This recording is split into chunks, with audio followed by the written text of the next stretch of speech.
안녕하세요. 혹시 데이트를 마치고 나서 무슨 말을 하려는 것 같았는데 내가 놓친 걸까? 이런 생각을 해본 적 있으신가요? 만약 그렇다면 당신만 그런 것이 아닙니다. 오늘은 여러분과 함께 여성들이 진심으로 가까워지고 싶을 때 무의식 중에 보내는 아주 작지만 분명한 4가지 신호에 대해 이야기해보려 합니다. 이런 신호를 제때 알아채면 오해를 피하고 자신감을 지키며 어쩌면 소중한 친밀한 관계의 씨앗을 키울 수 있을지도 모릅니다. 무엇보다 먼저 기억해야 할 점은 육체적 감정적 연결에 대한 욕구는 절대 젊은 세대만의 특권이 아니라는 사실입니다. 맛있는 식사나 깊은 잠처럼 가까워지고 싶은 마음 역시 남녀 모두에게 자연스러운 본능입니다.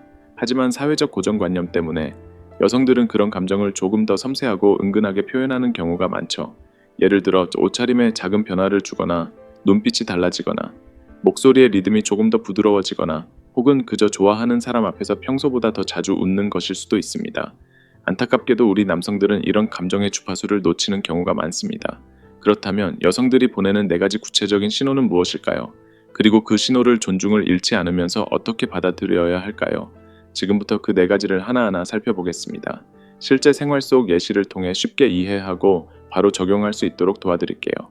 단 몇 분만 집중해주세요. 왜냐하면 단 한 번의 그린 라이트를 정확히 읽어내는 것만으로도 당신 스스로에 대한 인식이 달라지고 그녀와의 관계도 새로운 방향으로 나아갈 수 있기 때문입니다. 이건 단순히 옷차림의 선택일 수 있습니다.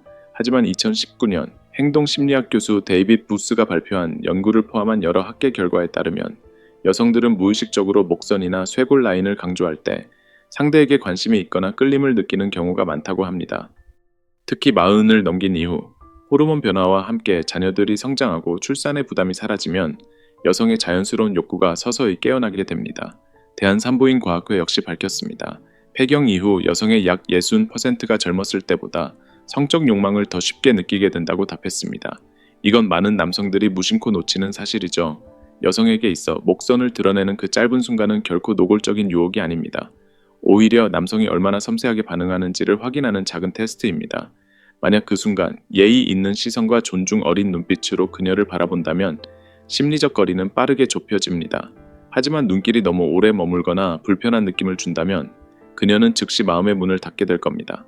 눈은 정중하게 마주치되 3초 이내로 짧고 부드럽게 가벼운 미소는 좋지만 그녀의 몸에 대한 직접적인 언급은 피하세요.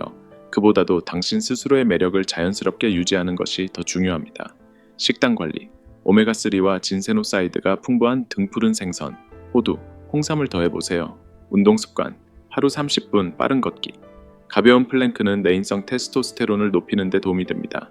스트레스 완화, 데이트 전에는 478 호흡법. 4초 들이마시고 7초 참았다가 8초 내쉬기로 긴장을 낮추면 성기 혈류순환이 더 원활해집니다. 의약품 사용 시 흥분제를 쓰기 전엔 반드시 의사와 상담하세요. 호르몬 요법은 빠른 효과가 있지만 혈압과 전립선 건강에 위험이 있을 수 있습니다. 그보단 생활 습관 개선이 더 지속 가능하고 안전합니다. 많은 아내들은 이렇게 말하곤 합니다. 이 나이에 꾸미면 자식들이 웃을까봐 걱정돼요. 이럴 땐 솔직하고 따뜻한 칭찬을 건네보세요. 적절한 순간의 칭찬은 그녀의 자신감을 높여줄 뿐 아니라 자녀들에게도 부모님도 여전히 로맨스를 누릴 자격이 있다는 걸 자연스럽게 알려주는 효과가 있습니다. 민호씨 58살 새해 전 아내를 떠나보내고 처음으로 고등학교 동창과 카페에서 만남을 가졌습니다. 그녀는 린넨 셔츠의 2번째 단추를 살짝 풀어 입고 나왔고 민호씨는 당황해 시선을 다른 데로 돌렸죠. 대화는 어색했고 분위기는 쉽게 풀리지 않았습니다. 하지만 이후 존중하는 눈길에 힘을 배운 민호씨는 다시 용기 내어 그녀를 만났고 이번엔 얼굴을 바라보며 조용히 물었습니다. 오늘 이 색을 고른 건 봄이 좋아서인가요? 그녀의 미소가 돌아왔고 그 순간 오후 전체가 달라졌습니다. 민호씨는 이렇게 말합니다. 작은 하나의 행동으로도 약 하나 없이 사랑과 연결될 수 있다는 걸 그날 깨달았어요. 중년의 여성은 몸 전체를 드러내지 않습니다. 단지 조심스럽게 살짝 열어 보일 뿐입니다. 그건 당신에게 당신은 섬세한가요? 하고 조용히 묻는 신호입니다. 만약 그 언어를 이해하고 차분하고 품위 있게 반응한다면 그 순간의 신호는 어떤 말보다 더 분명한 초대장이 될 수 있습니다. 이제 준비되셨다면 다음 장으로 넘어가 보겠습니다. 곧 2번째 신호, 여성의 섬세한 목선에 담긴 메시지를 함께 살펴보겠습니다. 비언어 커뮤니케이션 전문가 토니아 라이먼은 이렇게 말합니다. 여성이 누군가에게 설렘을 느끼면 거의 무의식적으로 머리카락을 넘겨 목덜미를 드러내는 행동을 한다고요. 이건 신뢰할 수 있는 The Green Light입니다. 왜냐하면 목덜미는 여성의 몸 중 가장 연약한 부위 중 하나이기 때문입니다. 특히 이 행동이 단지 더워서 잠깐 머리를 올리는 게 아니라 대화 내내 지속되고 거기에 머리카락을 꼬거나 입술을 살짝 깨물거나 볼이 붉어지는 등의 반응이 함께 보인다면 그녀는 지금 심리적으로 문을 열고 있는 중일지도 모릅니다. 이럴 때 직접적으로 쳐다보는 것보다는 눈빛을 따뜻하게 유지하고 고개를 살짝 기울이며 경청의 자세를 보여주는 것이 좋습니다. 이렇게 하면 상대는 심리적 안정감을 느끼고 대화를 이어갈 수 있게 됩니다. 한국의 성의학 전문의들의 임상 경험에 따르면 남성이 천천히 깊게 숨 쉬는 것, 예를 들어 3초 들이쉬고 6초 내쉬기은 자신의 긴장을 완화하고 조급하거나 거칠게 반응하는 실수를 막아주는 데 효과적이라고 합니다. 그녀들은 결코 아무에게나 그런 제스처를 보내지 않습니다. 그들이 원하는 건 단 하나, 당신의 섬세함입니다. 만약 당신이 거칠게 반응하거나 눈빛이 불편하게 다가온다면 그녀는 즉시 옷깃을 여미고 시선을 돌릴 것입니다. 반대로 평온한 미소와 부드러운 칭찬 한마디, 예를 들면 오늘 옷색이 참 잘 어울리시네요 는 그녀에게 존중받고 있다는 느낌을 전해줍니다.